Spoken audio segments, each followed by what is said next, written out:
बिस्मिल्लाहिर्रहमानिर्रहीम नहमदुहु व नुसल्ली अला मुहम्मद रसूलिल्लाहि करीम।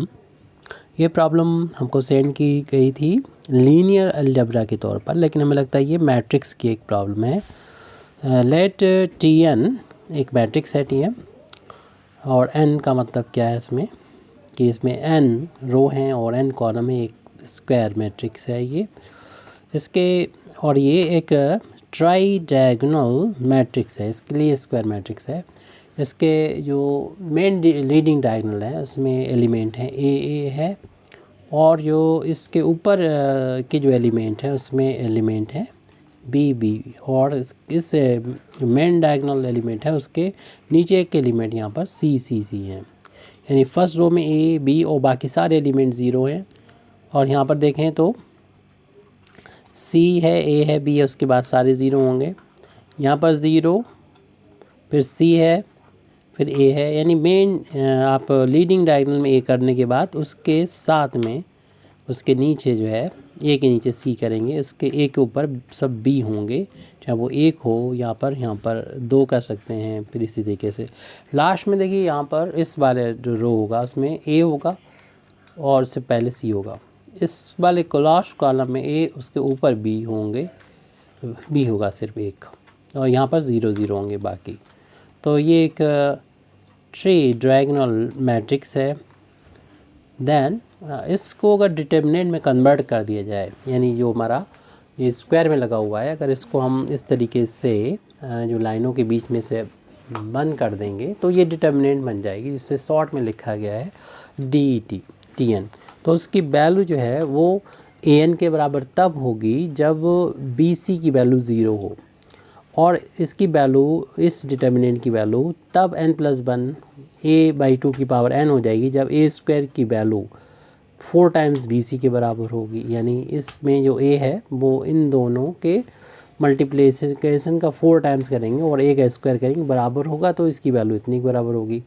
और इसकी वैल्यू जो है, इस डिटर्मिनेंट की जो वैल्यू होगी वो अल्फ़ा की पावर n+1 माइनस बीटा की power n+1 upon alpha minus beta if A square की वैल्यू इक्वल नहीं होगी 4bc की। इस तरीके से हमारे पास 3 केस हैं। यहाँ पर अल्फ़ा और बीटा क्या है वो हम यहाँ लिख देते हैं, तब अपना सवाल शुरुआत कर देते हैं। तो क्योंकि यहाँ पर अल्फ़ा की वैल्यू बता दी गई थी। वेयर अल्फ़ा क्या है, अल्फ़ा है a plus square root A square minus का 4bc अपान 2, और बीटा की वैल्यू जो है वो a minus square root A square minus 4bc upon 2 के बराबर है। ये अल्फ़ा बीटा की वैल्यू दे रखी है। अगर हम यहाँ पर तो टी एन लिखा हुआ था, अगर हम T1 की बात करेंगे तो ये एक ऐसा एक ऐसी मैट्रिक्स होगी, इसमें सिर्फ एक फर्स्ट रो फर्स्ट कॉलम ही होगा, यानी ये एक ही एलिमेंट होगा। और इसका अगर हम डिटर्मिनेंट फाइंड करेंगे तो डिटर्मिनेंट T1 का निकालेंगे, तो इस स्क्वायर को आप इस तरीके से डिटर्मिनेंट में कन्वर्ट कर दें, और फर्स्ट ऑर्डर का डिटर्मिनेंट में वैल्यू वही होती है जो इस एलिमेंट की वैल्यू होती है। अब हम T2 की अगर बात करते हैं तो इसमें आपको मालूम है कि 2 रो और 2 कॉलम ले लिए जाएंगे, यानी 2 ये रो हो जाएंगे और 2 कॉलम हो जाएंगे। इस तरीके से इसकी वैल्यू हो जाएगी ए बी और सी ए। और अगर हम बात करें इसी के डिटर्मिनेंट की बात करें, यानी डिटर्मिनेंट ऑफ T2, तो इसे डिटर्मिनेंट में बदलेंगे पहले तो, और सेकंड ऑर्डर के डिटर्मिनेंट की वैल्यू फाइंड करना हो तो इसका इंटू इसमें करेंगे, ए स्क्वायर माइनस इसका इंटू इसमें करेंगे, यानी बी सी, यानी ए स्क्वायर माइनस बी सी के बराबर आ जाएगी। ऐसे ही हम तीसरी डिटर्मिनेंट की वैल्यू भी फाइंड कर सकते हैं, इसकी वैल्यू को निकाल सकते हैं, लेकिन T3 मैट्रिक्स की वैल्यू निकालना है। तो इसके जो एलिमेंट हैं ए सी और ज़ीरो, इसको हम लोग लिख देंगे ए सी ज़ीरो। और इसी तरीके से हम T3 की वैल्यू फाइंड करने से पहले हम जो डिटर्मिनेंट वैल्यू आई है उसको हम चेंज करना चाहते हैं, यानी डिटर्मिनेंट ऑफ T2 जो आया है ए स्क्वायर था, तो ए स्क्वायर इंटू को लिख दो ए इंटू ए और माइनस का बी सी, माइनस का BC, इस तरीके से इसको हम लोग को लिख सकते हैं। इसे हमने लिख तो दिया लेकिन इसका हम ज़्यादा यूज़ नहीं कर पाएंगे। हम T3 की वैल्यू को पहले फाइंड कर लेते हैं। T3 की वैल्यू को यानी डिटर्मिनेंट T3 तो हम बाद में फाइंड कर पाएंगे, पहले मैट्रिक्स T3 की वैल्यू को यहाँ पर हम लोग लिख लेते हैं, तब उसके बाद हम वैल्यू को फाइंड करेंगे। तो कैसे निकालेंगे, पहले तो आप लिख लीजिए AC, जैसे कि 3 रो आपको लेना है, तो ये 2 तो दिख ही रहे हैं आपको, और लास्ट वाला यहाँ पर C के बाद 0 होगा तो उसको यहाँ पर 0 लिख देंगे। ऐसे में 3 रो लिखना है। एक पहला आपने कॉलम तो लिख लिया है और दूसरा कॉलम दिखाई दे रहा है BA और C, BAC, और तीसरा जो कॉलम है इसमें इसके ऊपर 0 होगा तो 0 BA, 0 B और A। ये तो हमारा इस डिटर्मिनेंट की वैल्यू, सॉरी मैट्रिक्स की वैल्यू आई है। अब डिटर्मिनेंट T3 फाइंड करें तो इसको हम पहले डिटर्मिनेंट में कन्वर्ट करेंगे, A B 0 C A B, और इसकी वैल्यू को फाइंड करेंगे। इसकी वैल्यू को फाइंड कैसे किया जाएगा तो उसे हमें देखना है। इसे देखेंगे हम लोग कि एक्सपेंड कर सकते हैं। A से जाने वाले रो और कॉलम को छुपाएंगे तो ये बचेगा A B C A, फिर माइनस का B, और B से जाने वाले रो और कॉलम को छुपाएंगे, बचेगा C 0 और B A, और लास्ट में ये 0 है तो इसे छोड़ दीजिए क्योंकि ये कुछ भी वैल्यू 0 से इंटू होकर वो 0 हो जाएगा। तो हमें बस इसे सॉल्व कर लेना है। A इंटू ये A² हो जाएगा माइनस का BC और माइनस B इंटू इनका इंटू करेंगे तो ये CA हो जाएगा, माइनस इसका इंटू करेंगे 0 इंटू B 0 हो जाएगा। इसको इस तरीके से लिख सकते हैं A इंटू ये A² माइनस BC जो ब्रैकेट में आया है ये आपका T2 की डिटर्मिनेंट ऑफ T2 की वैल्यू है, और माइनस इसको ऐसे लिख सकते हैं, A को यहाँ पर साइड से लिख दें और BC को यहाँ पर साइड से लिख दें और इंटू A कर दें, क्योंकि इसे हम लिख सकते हैं डिटर्मिनेंट ऑफ ये T2 की वैल्यू है, यानी ये डिटर्मिनेंट T3 चल रही है, माइनस BC इंटू ये A जो आई थी वैल्यू वो आपकी जो T1 डिटर्मिनेंट थी उसकी वैल्यू थी। एक यहाँ पर हम डिटर्मिनेंट ऑफ T1 कह सकते हैं, तो डिटर्मिनेंट ऑफ इसे हमने T1 लिख लिया। जिस तरीके से हम लोगों ने इसको लिखा है यानी T3 को लिखा है, ऐसे ही हम लोग T4 की वैल्यू भी लिख सकते हैं, इसको और आगे बढ़ा सकते हैं। तो इसे इस तरीके से लिखने के लिए, यानी अगर हम डिटर्मिनेंट ऑफ T4 लिखेंगे तो A ऐसे लिख देंगे और उसके बाद डिटर्मिनेंट ये यहाँ पर T3 आ जाएगा, यानी 3 है तो 2 आ गया और 4 है तो 3 आ जाएगा, एक कम हो जाएगा, minus BC into determinant of यहाँ 3 था तो 2 कम, यानी इससे एक कम कर दिया, ऐसे इससे एक कम करेंगे तो ये T2 आ जाएगा। तो इस तरीके से हम लोगों ने कर सकते हो, और इसको फिर हमें आगे भी बढ़ाना है, इस प्रोसेस को रिपीट करना है, यानी एक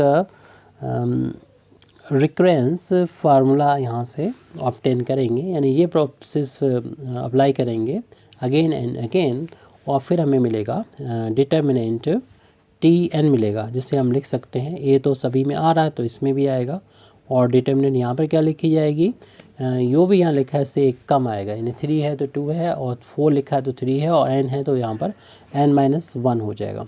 माइनस BC यहाँ पर आ रहा है और डिटर्मिनेंट लिखना होगा यहाँ पर, देखिए जो भी यहाँ लिखे उससे एक कम है, 2 है तो 1 है, 3 है तो 2 है, और n-1 है तो यहाँ पर n-2 हो जाएगी, इससे एक कम हो जाएगी, n-1 से एक कम करेंगे तो n-2 हो जाएगी। इस तरीके से एक फार्मूला बन गया है रिकरेंस फार्मूला, इसे हम इक्वेशन डाल सकते हैं, कोई इक्वेशन नंबर हम इसको 1 डाल सकते हैं और आगे इसका यूज़ कर सकते हैं।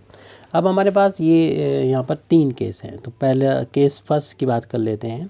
केस फर्स्ट में बोला गया था कि इफ़ BC की वैल्यू अगर 0 के बराबर है, तो BC अगर 0 है तो या तो v इजिकल टू 0 होगा या फिर जो होगा c इजिकल टू 0 होता। यानी कोई फ़र्क नहीं पड़ता डिटर्मिनेंट की वैल्यू पर कि b 0 है या c 0, b या c में से कोई भी 0 होगा तो हमारा जो इक्वेशन 1 जो डिटर्मिनेंट की वैल्यू हमें प्रोवाइड कर रहा है उसकी क्या हालत हो जाएगी वो हम लोग देखते हैं।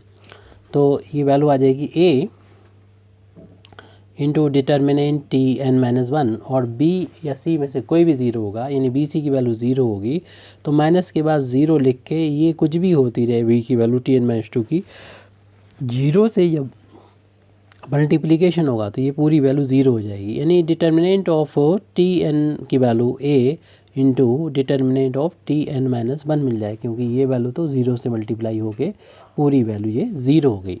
और ये एक फार्मूला बन जाएगा जिसको हम अगेन एंड अगेन यूज़ करेंगे। जैसे कि हमने n के लिए यूज़ किया तो n-1 आया, और यही अगर tn-1 के लिए यूज़ करेंगे तो tn-2 आ जाएगा, लेकिन उसके साथ में देखने a से मल्टीप्लाई आ रहा है तो इस पर इसी फार्मूले को अप्लाई करेंगे और आगे बढ़ेंगे। लेफ्ट हैंड साइड में ये यही रहेगा, राइट हैंड साइड में इसकी वैल्यू हम रखेंगे इसी फार्मूले से रखेंगे, यानी रेफरेंस फार्मूले से रखेंगे, तो हमको ये वैल्यू मिल जाएगी जो हम अगले पेज पर यहाँ पर लिख रहे हैं। तो डिटर्मिनेंट ऑफ tn, इसको आगे बढ़ा रहे हैं हम, तो a लिखने के बाद अब इसकी वैल्यू जब लिखेंगे a into determinant T N minus का 2 हो जाएगा, और हमने यहाँ पर यूज़ किया है यूजिंग इक्वेशन नंबर 2 को दोबारा से, तो a इंटू ए स्क्वायर हो जाएगा और ये डिटर्मिनेंट टी एन माइनस का 2 हो जाएगी, यानी डिटर्मिनेंट यहाँ पर टी एन की वैल्यू। तो हम ये देख रहे हैं कि जैसे जैसे हम ये आगे बढ़ेंगे वैसे वैसे एक कंडीशन, मतलब जैसे जैसे हम देख रहे हैं कि पावर ये बढ़ती, यहाँ पावर बढ़ रही है कि वैसे यहाँ पर n से कम हो जाएंगे। जब हम जिस प्रोसेस को अप्लाई करेंगे अगेन एंड अगेन तो तब हमें मिलेगा determinant T N is equal to, यहाँ पर हम पावर कर दें n-1 जब करेंगे तो इनटू में डिटर्मिनेंट टी एन, देखिए कि यहाँ पर क्या होता है n में से उतना ही माइनस होता है जो a की पावर है, तो n में से उतना ही माइनस करेंगे जो a की पावर है, a की पावर n-1 है तो n-1 इस n में से माइनस हो जाएगा। इसे थोड़ा सा सॉल्व करेंगे तो हमें मिलेगा डिटर्मिनेंट n से n कैंसिल होगा, माइनस माइनस प्लस t1 मिल जाएगा, और डिटर्मिनेंट t1 की वैल्यू हम पहले ही फाइंड कर चुके हैं जो कि a के बराबर थी, तो ये है a की पावर n-1 और ये a इस डिटर्मिनेंट की value, since determinant of t1 की वैल्यू a के इक्वल है तो यहाँ रखेंगे पावर 1 है, ये n-1 है, इनटू हो रहे पे पावर जुड़ जाएगी, n पावर आ जाएगी, यानी डिटर्मिनेंट tn की वैल्यू ये आ गई, यानी हमारा फर्स्ट रिज़ल्ट तो आ गया। फर्स्ट रिज़ल्ट यानी फर्स्ट केस जो था वो तो हमारा कंप्लीट हो गया है। अब हम केस सेकंड पर जाएंगे। केस सेकंड को हमें प्रूव करना है। केस सेकंड क्या था एक बार हम लोग उसको देख लेते हैं। केस सेकंड ये है कि जब a स्क्वायर की वैल्यू 4bc के बराबर हो जाएगी तब इसकी वैल्यू हमें प्रूव करना है कि n+1 और a/2 की पावर n के बराबर हो जाएगी, यानी case second if a square की वैल्यू 4bc के बराबर हो जाए तब, ये हमारा केस सेकंड है। अब हम देखिए जैसे कि हमारा डिटर्मिनेंट t1 था जिसकी वैल्यू a थी, तो क्या हम इसको उस फार्म में लिख पाएंगे, यानी वो जो हमें प्रूव करना है उसमें n+1 आ रहा है और a/2 की पावर n आ रही, क्या ये n की जगह पर है, तो देख रहे हैं n की जगह पर इस तरीके से जैसे हमें प्रूव करना उस फार्म में रखने पर ये 2 हो जाएगा, 2 से 2 कैंसिल, a आ जाएगा, a की पावर 1 मतलब a, तो a को इस तरीके से लिख सकते हैं, यानी वही फार्म आ रही है जो हमें ज़रूरत है। ये हम इंडक्शन मैटर से इसको हम देख रहे हैं। तो इसी तरीके डिटर्मिनेंट t2 की वैल्यू कितनी थी, सॉल्व करके आई थी, देख लीजिएगा पीछे a square minus B C थी, क्या इसको भी वहाँ वैसे लिखा जा सकता है, क्योंकि आंसर हमें a की बार में लाना है तो बी सी को हटाना है, तो यहाँ से अगर हम बी सी की वैल्यू फाइंड करें जो हमें गिवन है a स्क्वायर की वैल्यू 4 टाइम्स बी सी है, तो बी सी की वैल्यू आ जाएगी a²/4 आ जाएगी, जो हम यहाँ पर पुट कर देंगे a²/4 और इसे सॉल्व कर लेंगे एलसीएम लेके, 4a² माइनस का a² यानी कि 3 टाइम्स a²/4 आ जाएगा, जिसे हम 3 को तो लिख देंगे 2 + 1 क्योंकि n+1 की फार्म में लिखना है, और इससे 4 को लिख देंगे a/2 का होल स्क्वायर, क्योंकि a का स्क्वायर a² हो जाएगा, 2 का स्क्वायर 4 हो जाएगा। तो n एक जैसा दिख रहे हैं, ये भी हम देख रहे हैं बिल्कुल मैच कर रहा है हमारा जो प्रूव करना है। ये हम चूँकि इंडक्शन मैथड से प्रूव करना है तो ये हमने 1 के लिए कर लिया, अब 2 के लिए कर लिया, और इसको हम लोग 3 के लिए भी दिखा सकते हैं, और 3 की वैल्यू तो हमारे पास आ गई थी, उसको हम कन्वर्ट करना पड़ेगा। तो कन्वर्ट करने के बाद उसको हम लिख सकते हैं। तो देखिए यहाँ पर ये वैल्यू आई थी T3 की value A time in determinant of T3 is equal to क्या है, A determinant of T2 minus का BC into determinant of T1।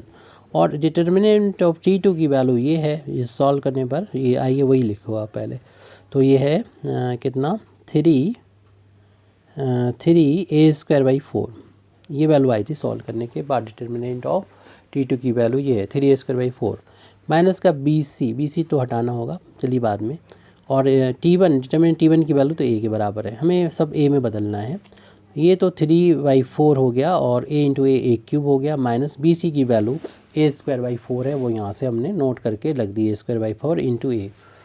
तो अपान में तो दोनों में 4 आ रहा है, एलसीएम ले लेंगे 4 और ये हो जाएगा 3a³ और माइनस a इंटू a³ हो जाएगा, तो 2 टाइम्स a³ हो जाएगा अपान में 4।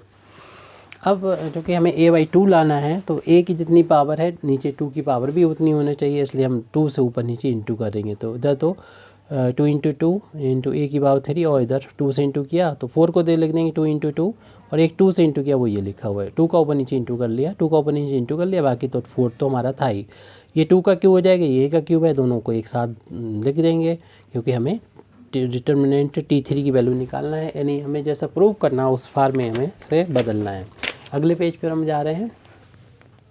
डिटर्मिनेंट ऑफ T3 की वैल्यू लिखना है, जैसे ये वैल्यू आई थी 4a³ अपान में नीचे ये लिख सकते हैं 2 की पावर 3 लिख सकते हैं, और इस 4 को क्या हम लिख सकते हैं 3 + 1 लिख सकते हैं। और क्या इसको लिखा जा सकता है a/2 की पावर 3, तो देख रहे हैं बिल्कुल लिखा जा सकता है।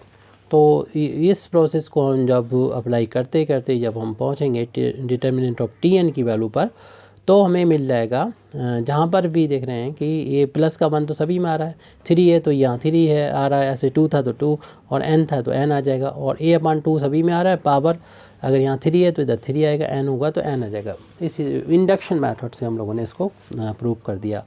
अब केस थर्ड जो थोड़ा सा बड़ा होगा, इसे हमें प्रूव करने में थोड़ी सी अलग सी ट्रिक या मेहनत की ज़रूरत पड़ेगी, और उसके लिए हमें जो रूट्स अल्फ़ा बीटा दे रखे थे उसका भी यूज़ करना होगा, क्योंकि उसी में ये आ रहा था कि अगर जो है इफ़ a² की वैल्यू इक्वल नहीं है BC के, तो आपको बता दिया था कि अल्फ़ा की जो वैल्यू है वो गिवन है, ऐसा नहीं कि हम लेट करेंगे।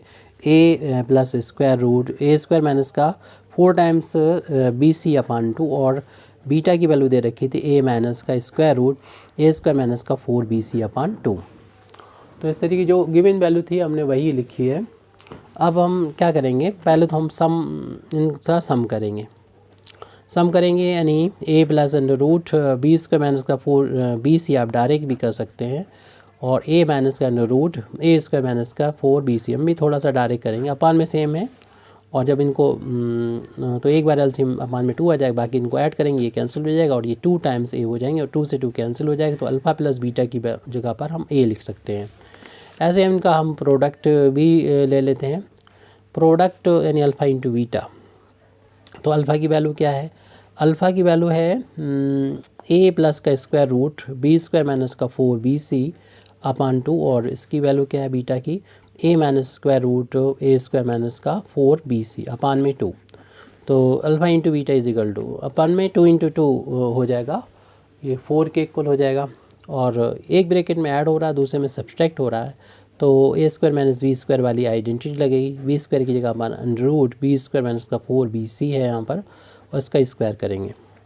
यहाँ पर देखिए a² होगा, करेक्शन कर लीजिएगा, ये भी a² होगा, तभी तो कैंसिल होगा ये, तुम्हारा ये a² है।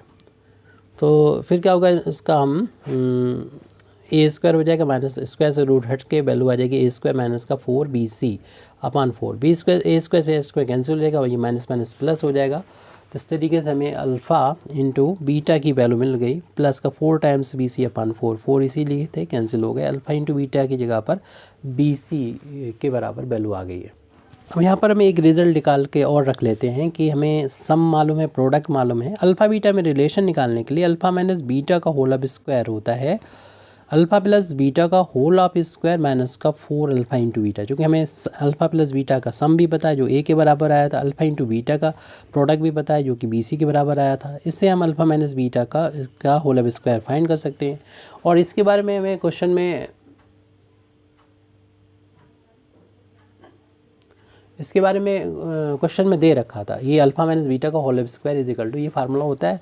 इसमें हमने अल्फ़ा प्लस बीटा की वैल्यू और अल्फ़ा इंटू बीटा की वैल्यू ये रख दी है, ये वैल्यू हमने यहाँ पर रख दी है। अब इस वैल्यू को जो हमने रखा है उससे ये देखा है कि ये वैल्यू जो हमें गिवन थी यानी तीसरे वाले केस में उससे मैच करता हुआ वैल्यू मिली हुई है। यानी हम कह सकते हैं कि हमें जो गिवन है हमको पता है कि ए स्क्वायर की वैल्यू इक्वल नहीं है 4 टाइम्स बी सी के, तो इसको ट्रांसपोज करेंगे, इधर लेके आएंगे तो 4 टाइम्स बी सी इक्वल नहीं होगा 0 के। यानी ये वैल्यू जो है वो इक्वल नहीं है 0 के। तो अल्फ़ा माइनस बीटा का होल ऑफ स्क्वायर 0 के इक्वल नहीं है, इसलिए हम कह सकते हैं अल्फ़ा माइनस बीटा जो है वो 0 के इक्वल नहीं है। इस बीटा को उधर ले जाए तो अल्फ़ा की वैल्यू इक्वल नहीं है बीटा के। यहाँ से हम ये कह सकते हैं आगे चल के इसका यूज़ हो जाएगा, इसलिए हमने पहले से इसको फाइंड करके रखा हुआ है जिसका इस्तेमाल हो जाएगा। अब हम इक्वेशन नंबर 1 को यहाँ पर दोबारा से बुलाते हैं, जो हम लोगों ने ये सॉल्व करके रखा हुआ था। और उसमें हम ए की वैल्यू जो भी अल्फ़ा बीटा की फार्म में आई है वो लिख देंगे और बी इसकी वैल्यू जो आई थी वो लिख देंगे। तो इसके लिए हम इसे इक्वेशन नंबर डाल देते हैं, 3 डाल देते हैं अल्फ़ा प्लस बीटा को, और ये आया था इक्वेशन नंबर से तो 4 डाल देंगे, और इसका हम जब यूज़ करेंगे तो 5 डाल देंगे। यह ज़्यादा यूज़ है नहीं, छोड़िए इसे इक्वेशन नंबर 4 तक रखेंगे। तो हम अब पहले तो इक्वेशन नंबर 1 को यहाँ पर लिखते हैं। इक्वेशन नंबर 1 की वैल्यू क्या है कि determinant of T N is equal to A into determinant of T N minus 1। जो वैल्यू पीछे है वही हम नोट कर रहे हैं, माइनस का B C into determinant of T N minus का 2। अब हम इक्वेशन नंबर जो 3 डाला था उसमें ए की जगह पर अल्फ़ा प्लस बीटा रख देंगे यहाँ पर, और जो b इंटू सी है उसकी जगह पर इक्वेशन नंबर 4 से ये वैल्यू अल्फ़ा इंटू बीटा रख देंगे। तो इस तरीके से हमारा डिटर्मिनेंट ऑफ टी एन की वैल्यू हो जाएगी a की वैल्यू से alpha plus beta into determinant of T N minus 1, और इसकी जगह पर रख देंगे alpha into beta B C की जगह पर, और determinant of T N minus का 2। अब इसको हम 2 तरीके से इस इक्वेशन को लिख सकते हैं। एक तो पहले तो हम इस ब्रैकेट को ओपन करें, इस ब्रैकेट को ओपन करेंगे तो determinant of T N is equal to, इसका इंटू दोनों में हो जाएगा alpha into determinant T N minus 1 और plus beta into determinant T N minus का 1 और माइनस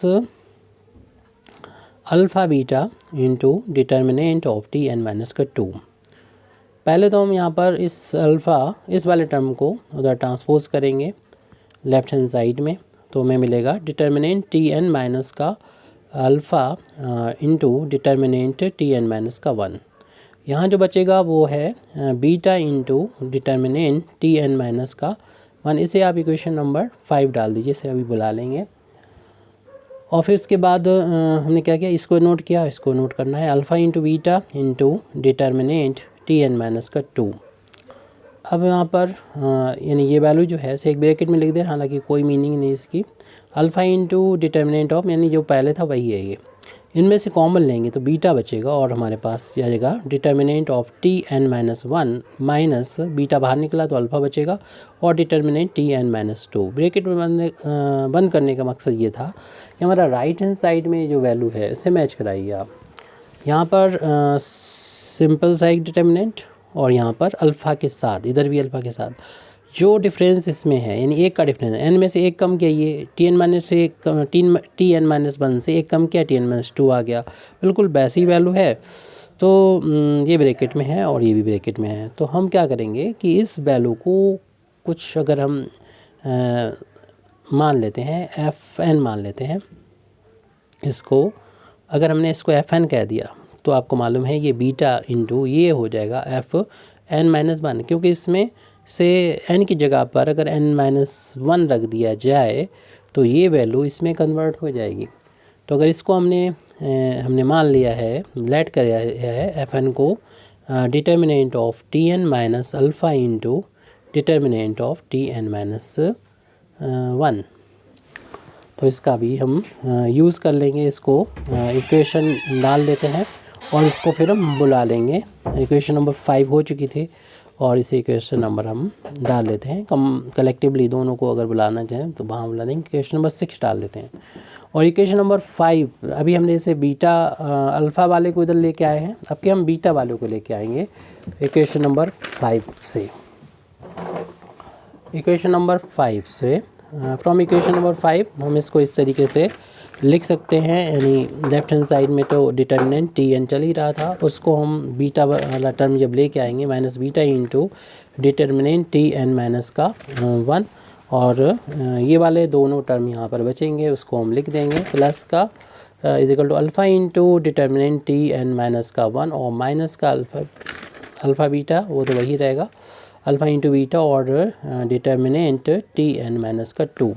जिस तरीके से हमने पहले किया था वैसे अभी भी करेंगे, यानी इसको स्क्वायर ब्रैकेट में लिख दिया T N minus beta into determinant T N minus 1, जिसमें से कॉमन अब की अल्फ़ा आ रहा है तो वो बचेगा determinant T N minus 1 minus beta, और सेम वही लॉजिक जब हम यहाँ पर यूज़ करेंगे टी एन माइनस 2।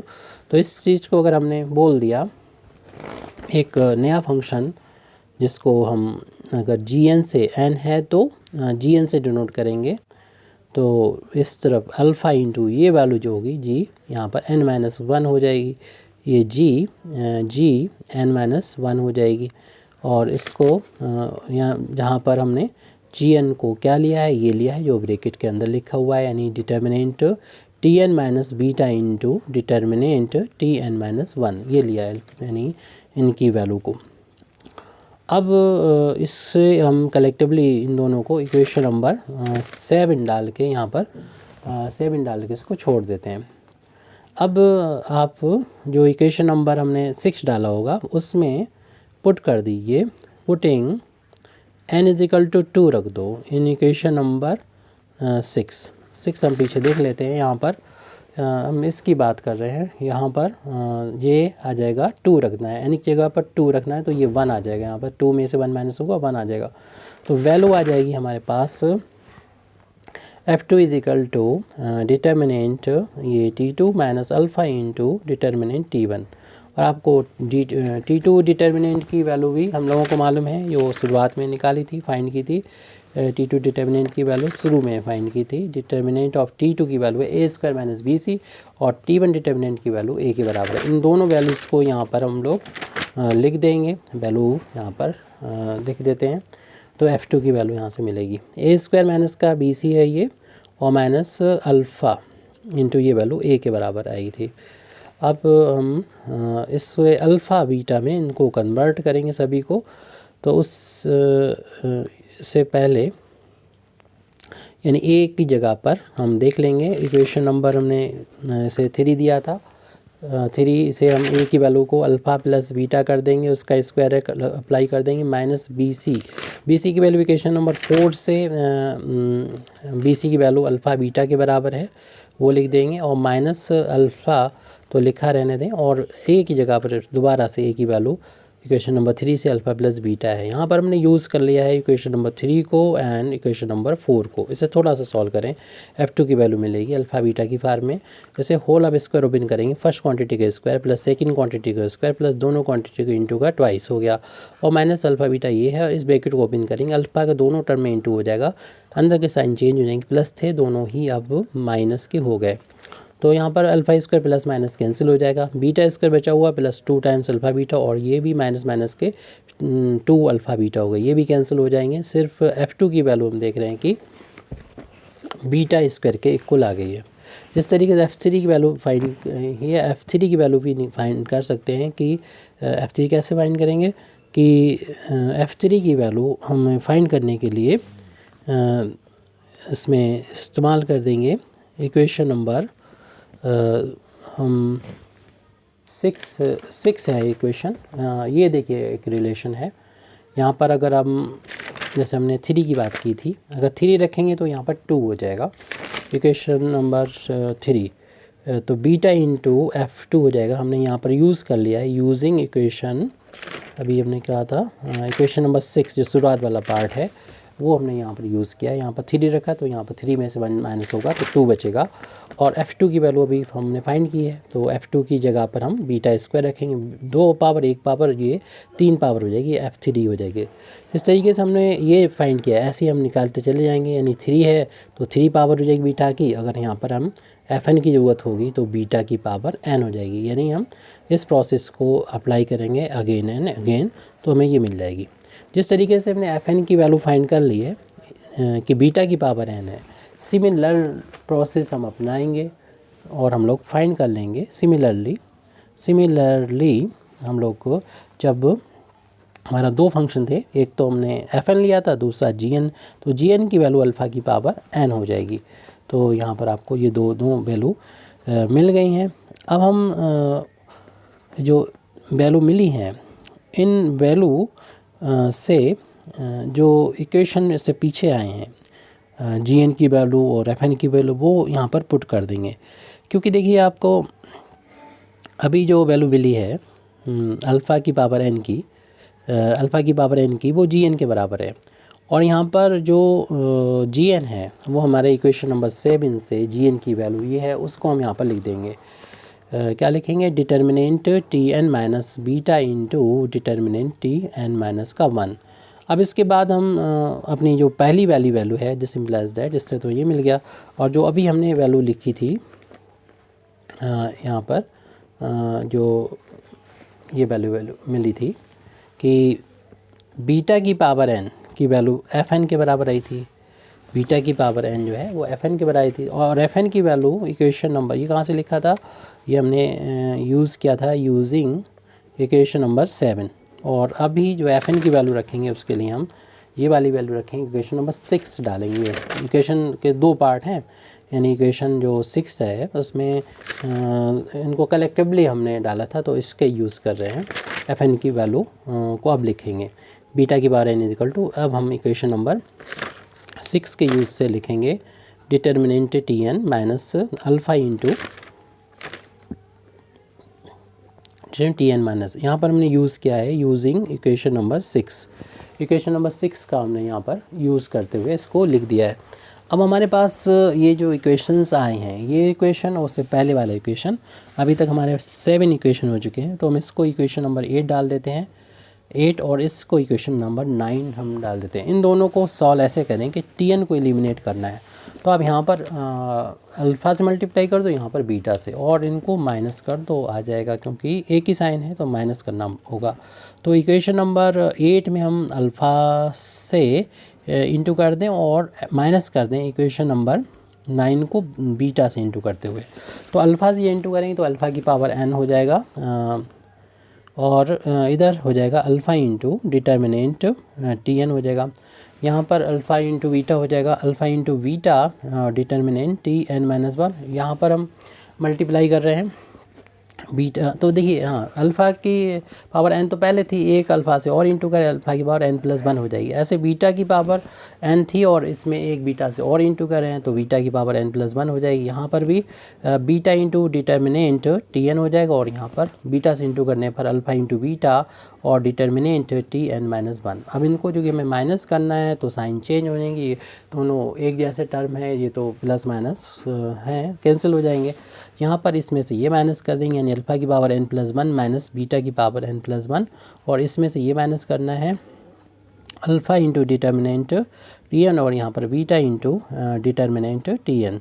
तो इसमें से कॉमन ले लीजिए डिटर्मिनेंट, तो अल्फ़ा माइनस बीटा आ जाएगा और डिटर्मिनेंट को हमने Tn को कॉमन ले लिया। ये अल्फ़ा की power n plus 1 minus beta की पावर n प्लस 1 है। आपको डिटर्मिनेंट की वैल्यू फाइंड करना है, यानी डिटर्मिनेंट ऑफ Tn फाइंड करना है, तो इसको डिवाइड में लगा देंगे, इंटू में था तो अल्फ़ा की power n plus 1 minus beta की पावर n प्लस 1 और अपान में अल्फ़ा माइनस बीटा है। देखिए यहाँ पर ये ज़रूरी है कि अल्फ़ा की वैल्यू बीटा के इक्वल ना हो, क्योंकि अगर इक्वल होगी तो अपान में 0 और ये फिर अनर्थ हो जाएगा, नहीं मीनिंगलेस हो जाएगा। तो इस चीज़ को हम लोगों ने पहले ही प्रूव कर दिया है कि अल्फ़ा की वैल्यू बीटा के इक्वल नहीं है। तो इसलिए हमारा ये वैल्यू सही है और हमको यही प्रूव करना था। और जहाँ पर अल्फ़ा और बीटा देखिए यही हमें लाना था डिटर्मिनेंट की वैल्यू, और अल्फ़ा की और बीटा की वैल्यू हमें गिवन थी और हमने उसका यूज़ कर लिया। तो जो हमारा ये तो आ गया था। थर्ड जो केस था वो भी हो गया, थर्ड केस प्रूव हो गया। और हमारे इससे पहले सेकंड केस आ गया था। थर्ड केस हमने जहाँ से शुरू किया था उससे पहले जो हमारा सेकंड जो रिज़ल्ट था वो मिल चुका था, प्रूव हो चुका था। तो thank you very much Indeed for listening me. व आखिर दावाना अल्हम्दुलिल्लाहि रब्बिल आलमीन।